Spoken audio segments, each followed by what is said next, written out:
아멘.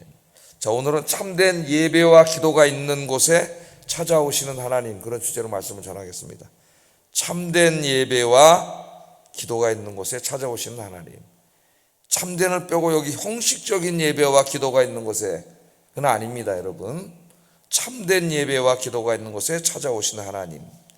자, 오늘 지금 읽은 말씀 무슨 말씀인지 알겠어요? 하나님께서 에스겔에게 환상으로 보여주신 말씀입니다. 자, 어제 말씀을 한번 생각해 보세요. 에스겔은 여호야긴 왕이 이제 어떻게 됐어요? 왕위에서 쫓겨나가고 3개월 만에 포로로 끌려갈 때 같이 끌려갔다 그랬죠. 그때가 바벨론 2차 침입 때라 그랬습니다. 끌려갔어요. 그때가 598년 BC라고 얘기했고, 그 다음부터 5년이 지난 후라 그랬으니까는 에스겔이 선지자로 부르심을 받았을 때가 BC 593년. 그럼 유다는 언제 망했어요? BC 587년. 이건 꼭 외우라 그랬죠. 587년이라는 숫자는 외워야 돼요. 그러니까 이 유다가 완전히 망하기 6년 전이죠. 6년 전. 6년 전인데 에스겔은 고향 땅에 있지 않고 끌려와 있어요. 지금 볼모로 끌려와서 에스겔 이 바벨론에 와 있는데, 이 바벨론의 그발강가에 와서 거기 살고 있었습니다. 근데 거기 이제 포로를 끌려왔던 다른 유대인들도 많이 거기서 살고 있었어요. 그러니까 그발강가에서 살고 있었는데, 에스겔은 원래 이제 제사장의 아들로서 만 30세가 될 때에 이제 그 생일날 첫 집전을 하는 날이라 그랬죠. 근데 그날 이제 생일날인데 첫 집전을 해야 되는 그 영광스러운 날 포로로 끌려와 있었기 때문에 제사장의 그 첫 직무를 하지 못했습니다. 너무나 마음이 아프고 슬프고 비통한 마음으로 생일날 아침에 하나님께 기도를 하고 있는 중에 하늘이 열리고 하나님의 영광을 보는 체험을 하게 됐어요. 하나님은, 그들이 생각하기에 하나님은 저 예루살렘 성전에만 계시다고 생각을 했는데, 그 하나님께서 지금 바벨론 땅 그발강가에 기도하고 있는 자기들 거기에 지금 하나님 계시잖아요. 어제 그 환상을 본 걸 공부했습니다. 자, 오늘 이제 이 환상은 하나님이 어떻게 예루살렘에서 여기 지금 그발강가까지 오셨는가 하는 것을 우리들이 이해할 수 있는 그림으로 보여주는 그림 말씀이라고 보시면 되겠어요. 그림 말씀. 여러분, 지금 대통령들이 어디로 이동하면 어떻게 돼요? 수행원들이 쫙, 경호원과 수행원들이 옆에 있고, 그 다음 대통령이 탄 리무진, 총 쏴도 이렇게 총알도 들어올 수 없는 이런 리무진이죠. 어떤 차는 막 폭탄이 터져도 끄떡없다 그러는데, 그런 리무진을 타고 수행원들의 수행을 받으면서 대통령이 쫙 움직이잖아요. 어디로 가잖아요. 오늘 우리가 본 이 놀라운 환상이 바로 그런 환상입니다. 온 우주를 창조하신 만왕의 왕이신 하나님께서 그의 수행 천사들의 수행을 받으시면서 하나님이 타시는 이 리무진, 제가 리무진이라고 얘기했습니다. 이제 유대인들은 이걸 메르카바라 그래서 전차라 그래요. 전차, 탱크, 전차 혹은 수레, 이게 메르카바 전승이라고 유명한 말씀입니다. 유대인들에게는. 아마 제가 알기로는 지금 이스라엘의 탱크 이름이 메르카바일 거예요. 이걸 메르카바, 에스겔 1장에서 가져온 거예요. 자, 그러니까 하나님께서 이 전차가 리무진이야. 쉽게 얘기하면은 하나님이 왕으로서 그 리무진을 타시고 천사들의 수행을 받으시면서 지금 어디론가 급히 가고 있는 모습이에요. 우리가 읽은 모습이. 그러면 전체 그림이 이해가 되시죠? 그런 속에서 한번 좀 오늘 말씀들을 어떻게 그런 해석이 나오는지 한번 살펴보도록 그렇게 하겠습니다. 그러니까 에스겔이 이제 소명을 받을 때 보았던 이게 첫 번째 환상인데, 세 개의 개별 환상으로 이루어진 하나의 큰 환상입니다. 하나의 큰 환상. 하나의 전체적인 큰 환상은 뭐라 그랬어요? 제가 지금 만왕의 왕이신 하나님이 천사들의 수행을 받으면서 리무진을 타시고 어디론가 급히 가고 계시는 모습이라 그랬어요. 이게 큰 환상입니다. 전체적인 그림인데 이게 세 가지로 이루어져 있어요. 첫째 보면은 네 생물이 나오고, 두 번째는 그 밑에 있는 바퀴가 나옵니다. 그 바퀴가 리무진이에요. 바퀴가 나오고, 세 번째는 그 위에는 하나님의 보좌가 있는 거죠. 그러니까 이 리무진이 누굴 태우고 가는 거예요? 지금 하나님을 태우시고 가는 거예요. 이 네 생물은 천사를 말합니다. 수행하는 천사. 이 그림을 본 겁니다. 지금 하나씩 한번 조금 빠르게 한번 생각을 해보겠습니다. 제가 고등학교 다닐 때 어떤 이단들이 막 이 에스겔 1장을 지 멋대로 해석을 해가지고 버스에다가 막 붙여놨어요. 이름은 잘 생각은 안 나는데 지금은 시들해진 것 같은데, 그 이단이 여기 막 탱크도 가고 막 번개불이 튀어나오고 막 눈이 굉장히 많고 막 이런 그림을 읽으면서 예수님은 이 우주인이라는 거예요. 우주인, 이런 걸 막 버스에다 붙여놨어요. 이 예수님에 대한 그림인데 우주인이라는 거예요. 그래서 고등학교 때 어린 말고 우주인 읽다가 뭐지? 그리고 집에 가서 에스겔서 1장을 고등학교 때 읽다가 이게 무슨 말인지 모르잖아요. 이게 너무 어려워서. 이단인 걸 알면서도 자꾸 이렇게 잔상에 이게 남게 되더라고요. 말씀을 잘 알지 못하니까. 교회에서 말씀을 잘 가르쳐야 돼, 목사들이 열심히 공부를 해가지고. 자, 먼저 내 생물들에 대한 내용이 5절에서 14절까지 나옵니다. 5절에서 14절. 먼저 5절에서 8절을 보면은 그 속에서 내 생물의 형상이, 자, 큰 이제 폭풍과 구름이 몰려오는데 그 가운데에서 제일 먼저 본 게 뭐예요? 내 생물을 얘기합니다. 내 생물의 형상이 나타나는데 그들의 모양을 설명해 줬어요. 본대로 얘기한 겁니다. 요한계시록하고 똑같아요. 요한계시록도 하나님이 환상을 보여준 것을 사도 요한이 글로 적은 거죠. 본대로. 이런 걸 뭐라 그래요? 그림을 그대로 한 걸 이걸 describe 한다 그러죠. 묘사한다 그래요. 묘사. 그대로 적은 거예요. 그래서 우리가 이 말씀을 할 때는 이 사람이 글로 쓴 거를 다시 그림으로 형상화해서 그 그림이 무슨 의미인지를 우리가 찾아가야 되는 것이, 조심해야 되는 거는 시중에 나와 있는 어떤 책들이나 이런저런 사람들이 이 마치 무슨 암호를 풀듯이 에스겔서에 나오는 단어 하나를 다 자기 마음대로 주관적으로 풀어가지고 이상한 해석하는 것을 조심해야 됩니다. 성경은 그런 무슨 암호풀이 책이 아니에요. 전체적으로 중요한 이미지는 해석을 해야 되겠지만은 이 이미지 전체가 주는 이 전체 그림이 중요한 거죠. 메시지가. 자, 이제 설명을 하는데 그들의 모양은 이러하다. 그들에게 사람의 형상이 있더라. 그러니까 전체로 보니까 전체 형상은 사람 같은 거예요. 이렇게. 오늘 보면 다리도 쫙 사람 다리 같게 곱고 사람 형상 같은데 자세히 보니까 얼굴이 몇 개예요? 얼굴이 넷입니다. 얼굴이 넷이, 각각 넷이에요. 각각 넷. 지금 네 생물을 봤잖아요. 각각 넷이에요. 또 날개가 각각 넷이에요. 그럼 날개 몇 개예요? 각각 넷이니까 4, 4, 16, 16개라는 이런 얘기예요. 자, 있고 그들의 다리는 고든 다리요. 사람의 형상이니까 고든 다리겠죠. 고든 다리요. 발바닥은 송아지 발바닥 같이 생겼고 광낸 구리같이 빛나며 요한계시록 1장에도 비슷한 이미지가 나옵니다. 그 사방 날개 밑에는 사람의 손이 있어요. 손은 이제 이게 시중두는 의미가 될 수가 있겠죠. 그 네 생물의 얼굴과 날개가 이러하니라. 그 모습을 보여줬습니다. 그러니까 여러분 한번 눈을 감고 한번 그 모습을 그려보세요. 생물이 넷인데 하나 똑같은 모습을 하고 있으니까 그려보세요.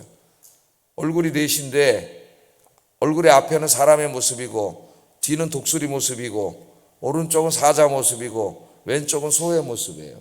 소의 모습. 이런 모습이고 날개가 4개 달렸고 다리는 사람처럼 이렇게 곧게 쫙 직립으로 뻗어 있고 발바닥은 송아지 발바닥 같고 날개 밑에는 손이 있다. 이런 생물 넷을 지금 본 겁니다. 넷을 본 거예요. 그렇게 한번 생각해 보세요. 자, 이 생물들이 어떻게 하고 있느냐? 9절에 보면 날개는 다 서로 연화했으며 갈 때는 돌이키지 아니하고 일제히 어디로 가고 있어요? 앞을 향하여, 뒤로 가지 않고 앞을 향하여 가고 있습니다. 앞을 향하여 가고 있어요. 자, 10절은 이미 제가 이제 다 설명을 했어요. 그 얼굴들의 모양의 넷은 앞은 사람의 얼굴이요, 넷의 오른쪽은 사자의 얼굴이요, 넷의 왼쪽은 소의 얼굴이요, 넷의 뒤는 독수리 얼굴이다. 독수리 얼굴이다. 그리고 11절에 그 얼굴은 그리하며 날개는 들어 펴서 각기 둘씩 서로 연화했고 또 둘은 몸을 가렸으며, 날개가 4개잖아요. 하나 지금 16개 날개가 있는데 날개 2개는 천사들이 어떻게 했다고요? 위를 향하여 이렇게, 그래서 손 다 연화했다니까 연결을 했어요. 위를 향하여 이렇게 해서 손에 손 잡고 생각을 해보세요. 그럼 쫙 8개가 연결해 있겠죠. 그리고 2개는 각각 어떻게 했죠? 몸을 가렸다 그랬습니다. 가렸어요. 8개의 날개는 몸을 가리고 있고 8개 날개는 하늘에 손을 들어서 이렇게 손을 연하에 붙잡고 있는 거죠. 이렇게 그런 형상을 지금 가지고 있습니다. 그림 언어이기 때문에 그림으로 한번 여러분 이렇게 그려보시면 돼요. 위 날개로 이렇게 다 날개가 연하여 있고 밑에는 다 이렇게 가리고 있습니다. 이 네 생물들의 전체의 모습은 활활 타오르는 불 같은 모습이라 그랬어요. 이제 세비적인 걸 봤고 전체로 볼 때는 막 활활 타오르는 불 같은 모습이었어요. 그런데 이 불 같은 모습을 하고 있습니다. 그런데 이 생물들 13절을 좀 먼저 읽어보겠습니다. 시작. 또 생물들의 모양은 타는 숯불과 횃불 모양 같은데 그 불이 그 생물 사이에서 오르락 내리락 하며 불은 광채가 있고 그 가운데서 번개가 막 세부적인 모습은 이제 얼굴하고 다 그렸죠. 날개하고 다리하고. 근데 전체가 막 불덩이 같은데 그 안에서 번개가 막 나오는 이제 이런 그림인데 이제 앞으로만 가고 있는데 12절을 이제 보면은 어떻게 있어요? 영이 어떤 쪽으로 가면 그러니까 자기 마음대로 가고 있는 게 아니에요. 영의 지시를 따라서 가고 있으면 영은 이제 하나님의 영을 말하는 거예요. 천사들이 자기 의지대로 움직이는 게 아니라 영의 의지대로 움직이고 있는 모습을 그리고 있습니다. 자, 중요한 거는 제가 천사라고 여러분에게 말씀을 드렸지만은 말씀드리지 않았다면 이게 뭐지? 그러니까 이단들이 우주인이라는 거예요. 예수님 우주인의 아들이었다 이런 이단들이 튀어나오는 거예요. 이 신비로운 네 생물의 정체는 뭐냐? 이제 에스겔서를 제가 여러분 계속 읽어보시라 그랬죠. 쭉 읽다 보면 10장 20절에 보면은 이 네 생물들이 하나님을 섬기는 천사임을 밝히고 있어요. 성경만 잘 읽어도 그런 이단들에게 안 넘어가. 성경을 안 읽으니까 넘어가는 거예요. 안 읽으니까. 성경만 잘 읽어도 안 넘어가요. 10장 20절 한번 읽어보겠습니다. 시작. 그발강가에서 보던 이스라엘의 하나님 아래에 있던 생물이라 그들이 그룹인 줄을 내가 아노니. 그 생물들이 뭐라고 해석하고 있어요? 이미 자체에서 해석하고 있어요. 그룹이라고. 여기 그룹은 히브리 말로 케룹을 음력한 겁니다. 음력. 케룹이에요. 이것은 성경에서 이 케룹을 보면은 창세기 24장에 가면 생명나무를 지키는 그 천사, 그걸 케룹이라 그러잖아요. 케룹, 그룹이라는 천사가 많이 나오죠. 성경에. 또 하나님의 언약궤의 뚜껑이 뭐예요? 덮개가. 천사가 날개를 이렇게 맞대고 있는 모습이잖아요. 지금 천사들이 날개를 맞대고 있는데 그 천사가 뭐예요? 그룹이에요. 케룹이고 오늘 에스겔서에서는 이 케룹이라는 천사들이 뭐라고 있어요? 하나님을 수행하고 있습니다. 굉장히 높은 천사예요. 지위가. 케룹은 누구예요? 우주인이 아니라 천사들이라고 에스겔서 자체에 해설을 하고 있어요. 천사들입니다. 이런 말씀만 이렇게 알아도 그 엉뚱한 소리하는 이단들 막 한글 성경 여기저기 짜집게 해가지고 막 이단 하는 거 안 넘어가잖아요. 말도 되지도 않는 그런 얘기들. 자, 하나님의 천사들. 우리는 보통 천사 그러면 뭐 있어요? 엽서 같은 데 보면은 아기 같은 데 보면 덩치가 날개 싹 달고 이렇게 아름다운 모습으로 나타나는 건 이제 그런 이미지를 상상하고 있는데 여기 보면 그런 이미지가 아니죠. 하나님이 이 엄청난 이미지로 천사들을 누구에게 보여준 거예요? 지금 에스겔에게 환상으로 보여준 겁니다. 천사들이 정말 그렇게 생겼다는 게 아니라 뭔가를 보여주려고 보여준 거예요. 자, 우리는 왜 천사들이 이런 모습을 하고 있는지 이해가 가지 않습니다. 그러나 에스겔이 살던 시대 사람들에게 이런 모습은 매우 익숙한 모습이에요. 그게 중요한 거예요. 우리에게는 낯선 모습이기 때문에 무슨 말인지 모르지만은 에스겔 당시에 살던 사람은 그 사람이 유대인이든 이스라엘 사람이든 이방 사람이든 이 그림은 굉장히 익숙한 그림입니다. 흔히 보는 그림이에요. 그래서 고대 근동의 이 당시 그림들과 조상들, 이런 이제 상들이 많이 이제 발굴이 되잖아요. 고고학자들에 의해서. 이런 그림이 굉장히 많이 나와요. 굉장히 많이. 흔하게 나타납니다. 이것이. 자, 그럼 이 고대인들에게 이 그림은 뭐냐? 신의 위엄을 보여주는 모습이에요. 그래서 지금 이 생물들의 모습은 흔히 나타나는 그림으로 자기들이 믿는 신을 수행하는 수행자들을 나타내고 그 위에 누가 있어요? 항상 신이 있어요. 신이. 그래서 이 모습이 나타나면은 이 당시에 고대인들은 다 뭘 생각을 해요? 아, 자기들이 믿는 신이, 위대한 신이 찾아오시는구나. 누구든지 그렇게 생각을 해요. 누구든지. 그거는 이스라엘 백성들도 마찬가지입니다. 우리는 무슨 말인지 모르지만은 에스겔 시대에 이 어려운 환상의 말씀을 읽었을 거 아니에요. 그 사람들이 읽었을 때 이들도 알아요. 아, 지금 이 생물들은, 하나님의 시중물들은 천사들이고 하나님이 찾아오시는구나, 위대하신 하나님이 찾아오시는구나. 그들은 알고 있습니다. 이방인들도 그분이 여호와 하나님인지 모르지만은 아, 이들이 이걸 통해서 자기들이 믿는 위대한 신이 찾아오는 모습을 그리고 있구나, 그렇게 알고 있다고. 제 말씀 알겠죠? 우리에게는 낯선 그림이지만은 이 당시 사람들에게는 너무나 쉬운 그림이에요. 이런 생물들, 이런 모습들을 하고 그 위에 신을 모시고 오는 그림이 굉장히 많아요, 이 시대에는. 그래서 이 모습은 이 당시의 사람들은 다 압니다. 지금 하나님을 수행하는 천사들이 위대하신 하나님을 모시고 오고 있다는 모습을 그들은 알고 있어요. 그 모습을 그린 거예요. 그 당시의 언어로, 그 당시의 그림으로. 우리는 지금 그때로부터 몇 년 후에 살고 있습니다. 3,000년 지금 지난 후에 살고 있기 때문에 우리는 몰라요. 문화도 다르고. 그래서 제가 설명을 해드리는 거죠, 여러분에게. 자, 네 생물의 얼굴을 보세요. 사람, 사자, 소, 독수리. 사자는 이 백수의 왕입니다. 지상 동물의 왕이에요. 독수리는 하늘의 왕이에요. 소는 이 당 고대인들에게는 다산의 생명과 다산의 상징이에요. 그래서 우상이 뭐가 많아요? 소가 많잖아요. 이스라엘 사람도 금송아지 만들고, 사람은 뭐 만물의 영장이고. 그러니까 여기 천사들이 최상의 존재, 이 땅의 모든 위대한 것들을 다 합쳐놓은 최상의 존재잖아요. 사람, 사자, 사람, 만물의 영장인 사람과 하늘의 왕 독수리, 땅의 왕 사자, 그다음 모든 생명 상징하는 이 소, 이걸 다 합쳐놓은 거잖아요, 천사가. 그러니까 이 땅에 그 어떤 하나의 피조물로는 안 되는 거죠, 그 능력이. 이걸 다 합쳐놓은 세상의 위대함과 최고를 다 합쳐놓은 천사들이 지금 네 천사 그룹, 천사 계룹이 지금 누구를 수행하고 있는 거예요? 하나님을 수행하고 있으니까 그 하나님은 어떤 하나님이겠어요, 여러분? 천사가 그 정도인데. 그래서 여기에 이 하나님은 바로 창조주 하나님이시면서 전능하신 하나님을 말하는 겁니다. 초월적인 하나님이죠. 이 우주를 창조하신 초월적인 하나님, 전능하신 하나님 임을 우리에게 창조주 하나님을 보여주는 거예요.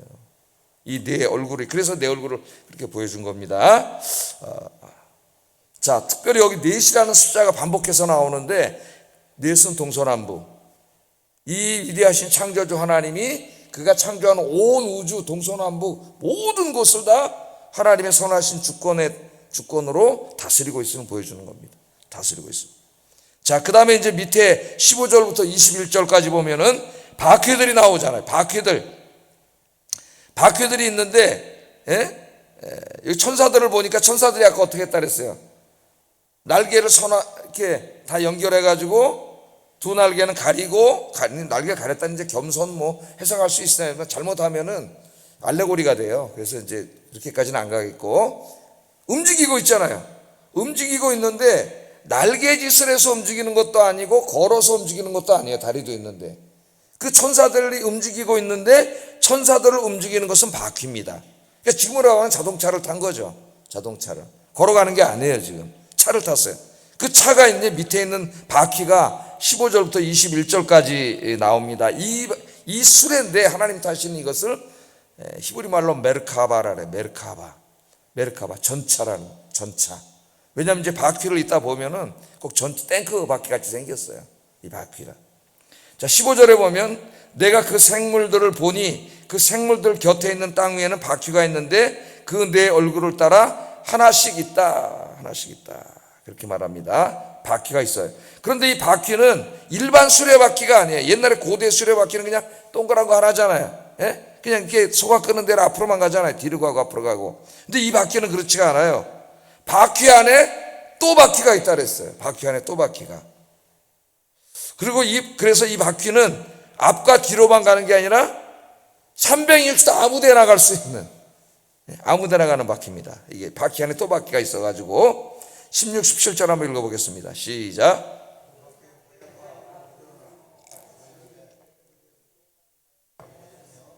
그들의 모양과 구조는 바퀴 안에 바퀴가 있는 것 같으며 그들이 갈 때에는 사방으로 향한 대로 돌이키지 아니하고 갑니다. 그러니까 원래 바퀴는 앞뒤로 바퀴 못 가는데 바퀴 안에 또 바퀴가 있기 때문에 이거는 360도 아무 데나 가는 거예요. 우리 자동차도 앞뒤로 바퀴 못 가잖아요. 근데 이거는 아무 데나 가는 거예요. 아무 데나. 그런 바퀴입니다. 그러니까 탱크 비슷한 그 탱크 안에 또 바퀴가 있고 막 그러잖아요. 근데 탱크도 앞뒤로 바퀴 못 가고 뭐 이렇게 좀 가지만은 이거는 360도 아무 데나 가는 그런 바퀴입니다. 자, 그리고 이 바퀴는 황홀같이 막 번쩍번쩍 하는데 바퀴 안을 보니까 눈이 그냥 막 가득해. 하나님이 타고 가신 리무진에 이 눈이 가득하다는 것은 하나님이 가시면서 모든 세계 만물에 일어난 일을 다 보고 알고 계신다는 거예요. 자, 그런데 이 바퀴들도 스스로 움직이는 것이 아니라 생물들의 영의 의지대로 움직이고 있습니다. 바퀴도 자기 몸대로 가는 게 아니에요. 영의 의지대로 움직여요. 19절 21절을 보면 그 생물들이 갈 때에 바퀴들도 그 곁에서 가고 그 생물들이 땅에서 들릴 때에 바퀴들도 들려서 영이 어떤 쪽으로 가면 생물들도 영이 가려 하는 곳으로 가고 쭉 이렇게 나오죠. 생물들은 하나님의 영의 지시에 의해서 움직이고 바퀴도 역시 생물의 영에 의해서 움직이고, 그러니까 결국 뭐예요? 다 하나님의 뜻에 의해서 움직이는 거예요. 서로 이쪽으로 가고 저쪽으로 가는 게 아니라 일사불란하게 하나님의 말씀과 뜻에 의해서 한쪽 방향으로 지금 가고 있습니다. 자, 이 그림이 아까 뭐라 그랬어요? 하나님께서 리무진을 타고 지금 어디론가 급히 가시는 모습이라 그랬죠. 예? 그게 이제 이분이 하나님이시라는 게 22절 28절에 나옵니다. 마지막이 그 위를 보니까, 자, 밑에는 바퀴가 있습니다. 이게 리무진, 예? 메르카바 딱 있는데 여기 천사 넷이 다 수행하고 있는데 그 위를 보니까 뭐가 있어요? 지금 보좌가 있잖아요. 보좌가. 그 리무진에 딱 보좌에 앉아 계신 분이 지금 나오지 않습니까? 우리 22절 한번 읽어보겠습니다. 시작.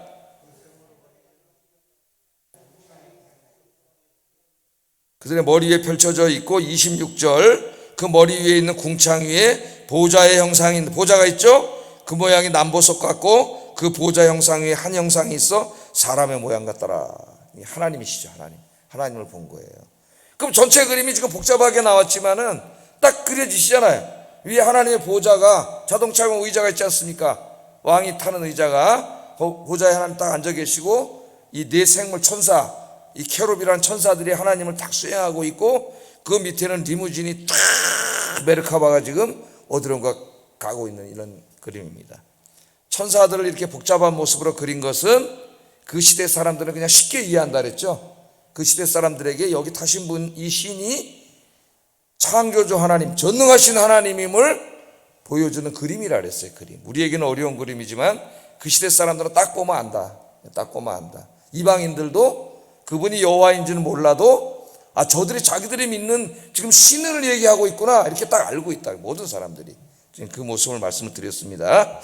자, 그러니까 지금 하나님이 네 천사들, 이 땅의 모든 위대한 인간, 사자, 독수리 모든 걸 다 합쳐놓은 것 같은 위대한 천사들, 그 천사만 해도 엄청난데 이 세상에는 없는데 그 천사들의 수행을 받으시는 창조주 하나님, 전능하신 하나님께서 메르카바를 타고 리무진을 타시고 지금 어디론가 급히 가고 계신, 어디로 가신 거예요? 에스겔과 신실한 믿음의 사람들이 기도하고 있고 예배드리고 있는 그발 강가로 가시는 거예요. 이제 이 그림이 에스겔 10장에 가면은 예루살렘 성을 빠져나와서 그 영광이 떠나시는 그림이 나옵니다. 거기는 뭐가 있어요? 예루살렘은 예배 드리는데 다 형식화되어 있고 예배는 우상 막 숭배를 하고 있고 죄악이 가득하고 하나님 거기를 떠나서 신실한 예배가 있는 이제 이 그발 강가로 오시는 그런 그림입니다. 그래서 이제 32분이에요. 우리 기도해야 되니까 몇 가지만 적용하고 우리 기도를 하겠습니다. 첫째, 하나님, 우리가 믿는 하나님에 대해서 뭘 말해주느냐? 하나님의 초월성입니다. 초월성은 뭐예요? 이 우주 안에 갇혀있는 하나님이 아니라 이 우주를 넘어서 있는 하나님이시죠. 왜? 우주를 창조하신 하나님이니까. 우주는 하나님 손바닥 안에 있는 거예요. 우리는 지금 우주가 얼마나 큰지도 몰라요. 지름도 몰라, 우주에. 근데 하나님은 이 우주를 말씀으로 창조하신 분이에요. 이 하나님의 초월적인 하나님이라 그래요. 초월적인 하나님. 이 우주를 초월해 계신 전능하신 하나님. 그 하나님임을 보여줍니다. 그 하나님을 본 이후에 에스겔이 한 행동이 18절에 보면 내가 보고 엎드려 말씀하시는 이의 음성을 듣더라. 내가 그 하나님을 보고 어떻게 했어요? 그 하나님의 영광을 본 다음에 그냥 납작 엎드렸어요. 예? 거기서 그냥 말씀하시옵소서. 마치 옛날에 왕 앞에 딱 서면 어떻게 돼요? 왕 앞에 가면 일반 사람이 폐하 그러고 엎드려서 말씀하시옵소서. 그 그림을 한번 보세요. 이 모습은 예배의 모습이에요. 예배의 모습. 그래서 이 초월적인 하나님, 창조주 하나님 앞에 선 우리 인간들이 해야 될 제일 중요한 것이 찬양과 경배를 드리는 일입니다. 우리 인생에 예배보다 중요한 일은 없어요. 우리가 믿는 하나님이 이 초월의 하나님이라는 걸 아는 순간 우리는 그 앞에 납작 엎드려서 예배드리고 그의 말씀을 듣는 일, 여기 힘써야 됩니다. 이게 중요한 것이에요. 자, 두 번째는 하나님의 절대적인 주권입니다.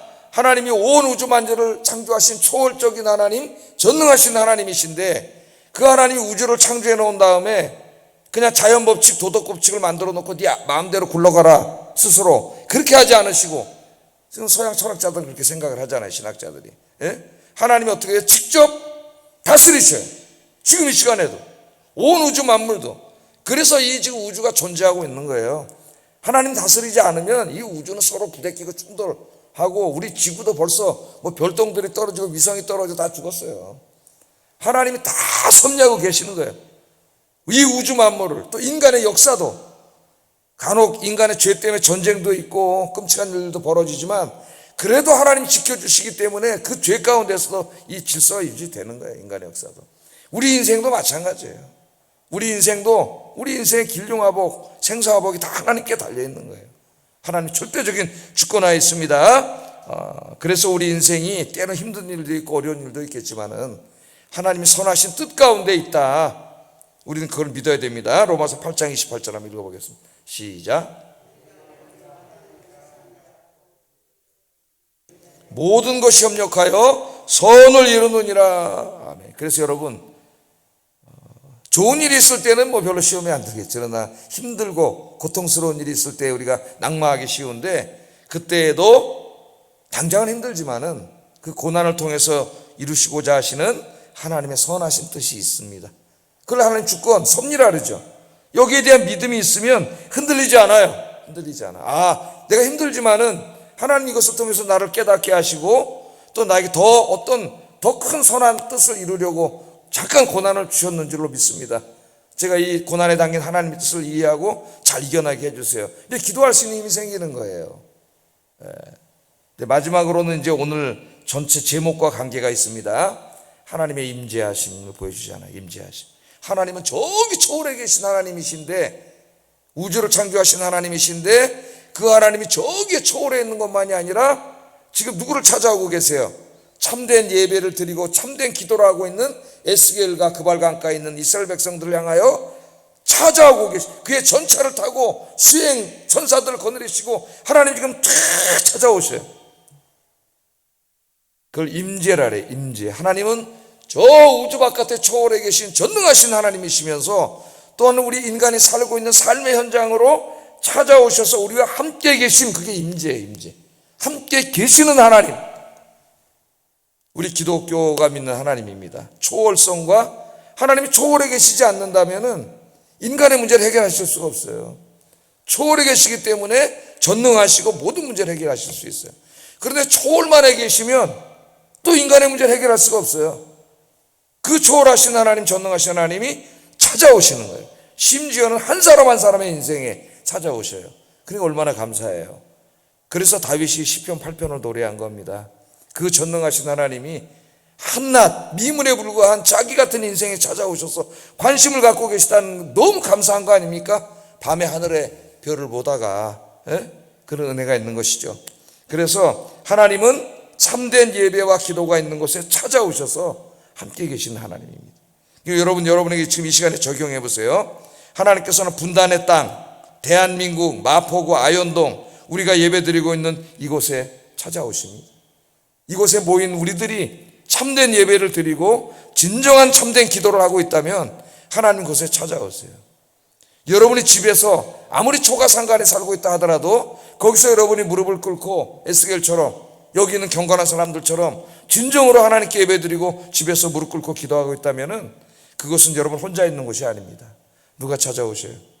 하나님이 찾아오셔서 임재하시고 함께 계시는 이 축복이 여러분에게 가득하기를 주의 이름으로 축복합니다. 기도하겠습니다. 창조주 하나님, 초월하신 하나님께 하나님이 받으시기에 합당한 찬양과 예배를 드리는 삶을 살게 하소서. 온 세상을 주관하시고 섭리하시는 하나님을 믿고 모든 상황 가운데서 내 인생을 향하신 하나님의 선하신 뜻을 발견하게 하소서. 나의 예배와 기도의 자리가 하나님을 만나고 하나님의 말씀을 듣는 은혜, 즉 치유와 축복의 자리가 되게 하소서. 오늘 이 시간이, 지금 이 시간이 그런 시간이 되게 해달라고 기도하시기 바랍니다.